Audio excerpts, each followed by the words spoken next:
What makes Advance Wars unique?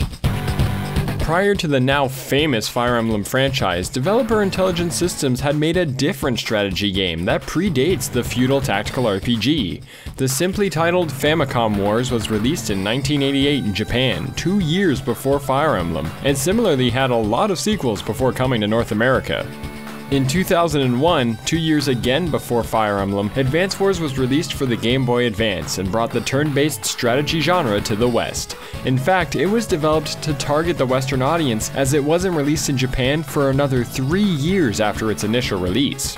Receiving critical acclaim in North America from not only critics but other game developers, it paved the way for other portable strategy games. Although not as successful as Fire Emblem, Advance Wars proved to be an influential series that enlightened the Western audience. Nearly every title has garnered fantastic reviews, but slow sales caused the series to gradually and unfortunately fade away. What makes Advance Wars unique is how it harnesses the chess-like strategy needed for the genre while using a lighthearted, bare-bones design that welcomes newcomers to turn-based strategy.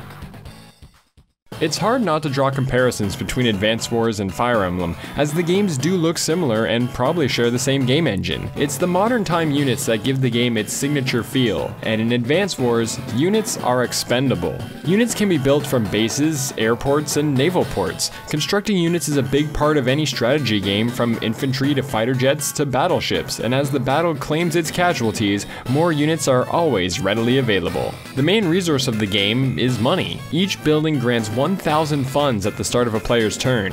To get more funds, infantry can be used to capture neutral or enemy buildings around the map. Using money to build a variety of units is very rewarding. Big purchases give a sense of power as these units can shred through enemy forces, but all units come with their strengths and weaknesses.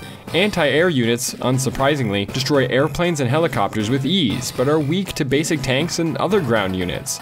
Submarines can only target other naval units, and long-range units like battleships and artillery tanks have the benefit of range, but are sitting ducks up close. All units have 10 HP, and when at full health, a unit does its max damage, but the weaker they get, the less damage they can inflict. This gives the opportunity to take out a tank with a machine gun, despite being a normally unfavorable matchup. Knowing which units to build, using them effectively, and targeting weak opposing units is a unique system, but simplistic in nature. It's almost like rock, paper, scissors, but with some exceptions. Advance Wars is both easy to follow, but gives a lot of potential for players to favor certain units and strategies, just like a commanding officer. The commanding officers give players the choice of who will lead their army. Every CO comes with special attributes, from Andy the Balanced to Max, who favors close range units, Eagle, who favors air units, Drake, who favors naval units, Olaf, who loves the winter, and so much more. Outside of Andy, most COs also come with downsides, so picking a commanding officer that fits a certain playstyle is both satisfying and gives the game this charm and character. These commanding officers play a big role to the combat. Playing around their strong suits and mitigating their weaknesses need to be taken into account when strategizing. There's also the power gauge. It slowly fills up throughout the battle and allows COs to activate their CO power, which all vary depending on the officer. Most, like Max, just boost the offensive power of their preferred units, but more diverse powers like Sammy's infantry moving twice as far, Eagle getting to move twice, and Andy healing all his units gives this newfound depth to the combat. This all builds onto the layers of strategy and planning that goes into the game, but it's not hard for new players to get invested. The combat is deep enough for strategy fans to enjoy the tactics that it offers, but is easy enough that newcomers can learn the ins and outs and understand the mechanics in no time at all.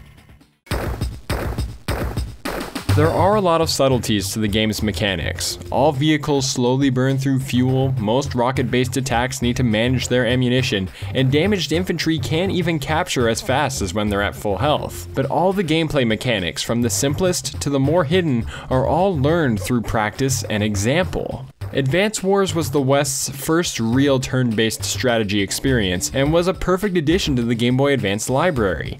Capturing the excitement of armed warfare, the lovable commanding officers, and having many intricacies, the series is open to lots of replayability, and even has a map editor. Although Fire Emblem may have become a staple of Nintendo franchises, they have to give respect to the series that brought the genre to life. That is what makes Advance Wars unique.